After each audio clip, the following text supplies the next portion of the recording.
Yes, amen. God is good all the time. And all the time, God is good. Ayan.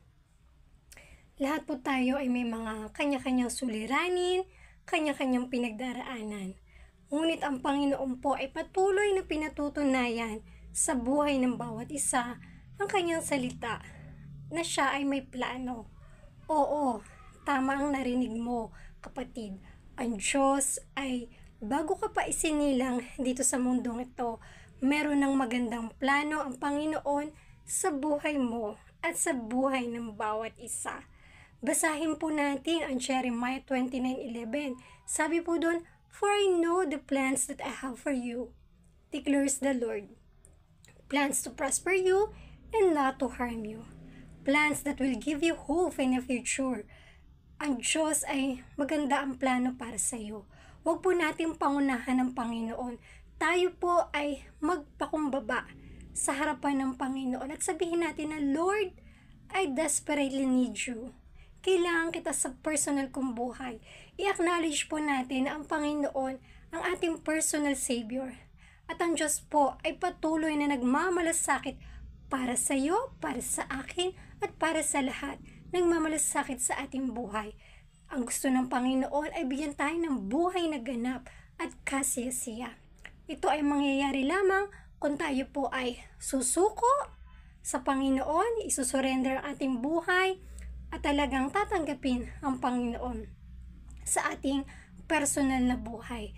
Nabibigyan natin ng karapatan, ng authority ang Diyos na tayo ay sa Kanya at Siya ay sa atin. Sige po, sabayan niyo po ako sa maiksing panalangin.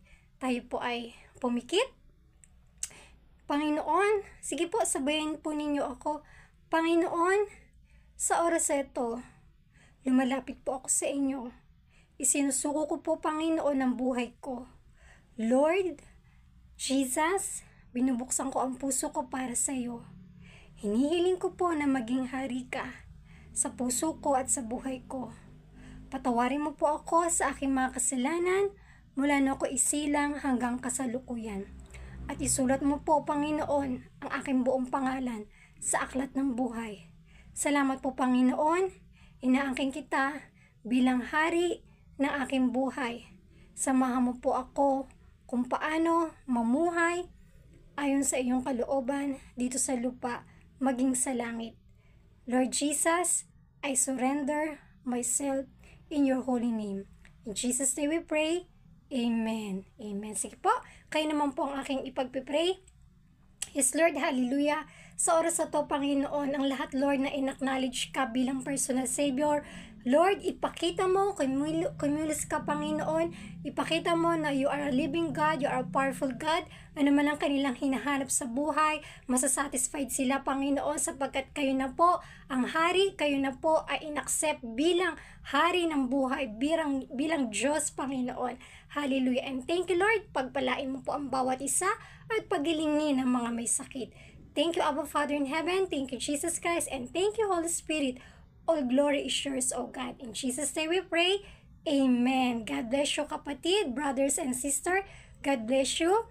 Ayan, kung ikaw ay na-bless sa aking channel, ay patuloy na i-subscribe mo ko at patuloy tayo magpalakasan.